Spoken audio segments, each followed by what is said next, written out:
Ibou Diouf.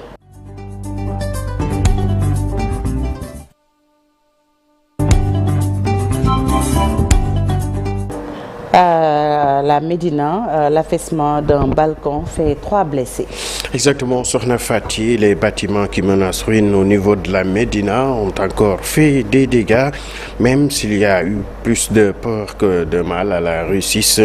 Dans cet ancien quartier de Dakar, un balcon d'un bâtiment s'est affaissé, faisant 3 blessés. Aucune perte en vue humaine n'est pour le moment enregistrée. Le maire de la localité, Bamba Fall, était sur les lieux. Il en a profité pour interpeller les autorités étatiques à trouver des solutions définitives face à la recrudescence de ce phénomène, surtout à la Médina. Parlons tout à fait autre chose. Alors, plus précisément, l'annulation de la radiation d'Ousmane Sonko. Le juge Sabassi Faye a rendu l'ordonnance du jugement au préfet de Ziguinchor. C'était hier, Sokhna Fati. C'est aussi concernant l'affaire de la radiation d'Ousmane Sonko sur les listes électorales, ce qui n'est plus définitif. Selon le magistrat, après avoir donc annulé cette décision du ministère de l'Intérieur du 12 octobre 2023, le juge du tribunal grande instance de Ziguinchor a notifié l'ordonnance au préfet de Ziguinchor pour que le leader de PASTEF soit réintégré sur les listes électorales. Et restons toujours avec ce chapitre. Le juge qui rejette la demande de radiation des listes électorales dans l'ordonnance rendue donc, il ordonne sa réintégration sur les listes électorales. Toujours dans l'ordonnance rendue par le tribunal d'instance de Ziguinchor, le tribunal se dit compétent à recevoir l'acte et annule l'exception soulevée par l'avocat de l'État du Sénégal. Aminata Mbaresso a parcouru l'ordonnance rendue. On l'écoute. La Cour d'appel de Ziguinchor vient de statuer sur l'affaire opposant Ousmane Sonko à l'État du Sénégal. Dans l'ordonnance rendue ce mercredi, la Cour d'appel de Ziguinchor estime que la demande de radiation introduite par les avocats de l'État du Sénégal et l'agent judiciaire de l'État sont inégales. Le juge se fonde sur l'article 311 du Code de procédure pénale pour annuler la demande de radiation demandée par l'État du Sénégal. Ainsi, le tribunal s'est également prononcé sur la forclusion, mais également l'incompétence du tribunal de la Cour d'appel de Ziguinchor à statuer sur cette affaire. Le tribunal rejette l'exception d'incompétence soulevée par l'État du Sénégal, la rejette mal fondée. Le tribunal se déclare compétent à recevoir l'acte. Ainsi, le juge annule la mesure de radiation de Ousmane Sonko sur les listes électorales. Il ordonne sa réintégration sur la liste électorale de la commune de Ziguinchor ainsi que sur le fichier général des électeurs.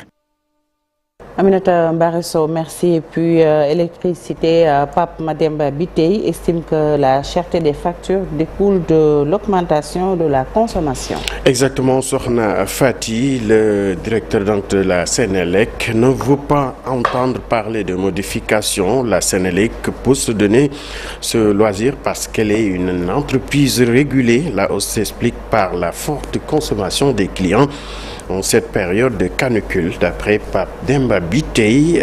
Donc on l'écoute au micro de Abdou Diouf.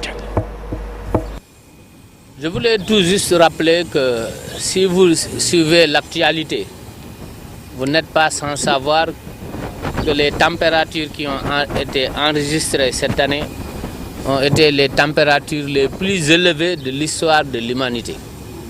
Et donc, cela entraîne qu'il y a une autre façon d'utiliser l'électricité. Nous allons vers ce qu'on a enregistré, et je l'ai dit et rappelé, au mois de janvier.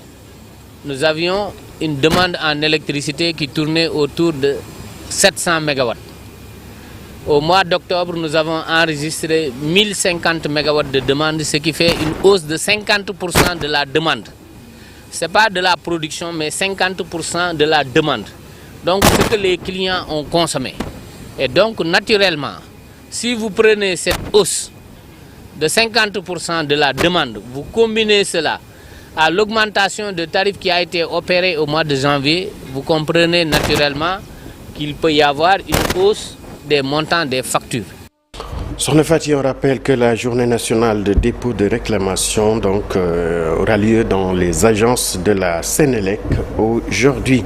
On parle sport pour terminer. Premier salon de l'économie du sport au Sénégal. Le Dakar Sport Summit se déroulera à Dakar Arena du 15 au 16 novembre prochain. Un événement qui se veut un rassemblement majeur du sport business à travers une immersion totale dans l'univers du sport.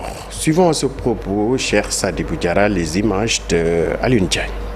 Faire entrer le sport sénégalais dans une nouvelle ère, celle où il génère beaucoup de ressources financières pour ses acteurs.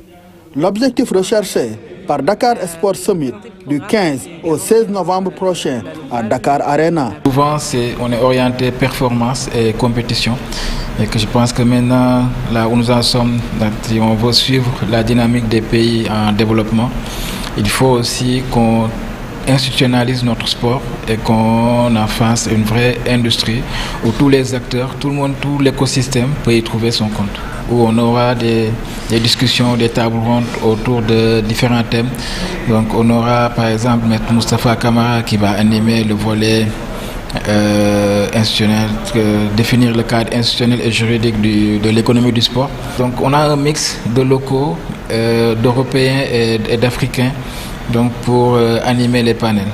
Autre but de ce premier salon de l'économie du sport, aider à digitaliser le secteur sportif du Sénégal. Donc pour donner la chance à la communauté Sportec de développer des solutions sport. Si on sait que Dakar maintenant se positionne en hub d'événements sportifs. Par rapport à ça aussi, il faut être prêt pour accueillir ces événements. Et c'est pourquoi on organise ce hackathon pour créer des solutions de gestion d'événements sportifs. Et l'autre volet, c'est un volet mise en relation B2B, où on aura les entreprises, les bailleurs de fonds, les banques, les institutions de finances, et créer un cadre pour que les clubs, les institutions, les athlètes, les porteurs de projets puissent trouver un moyen de se faire financer pour leurs activités.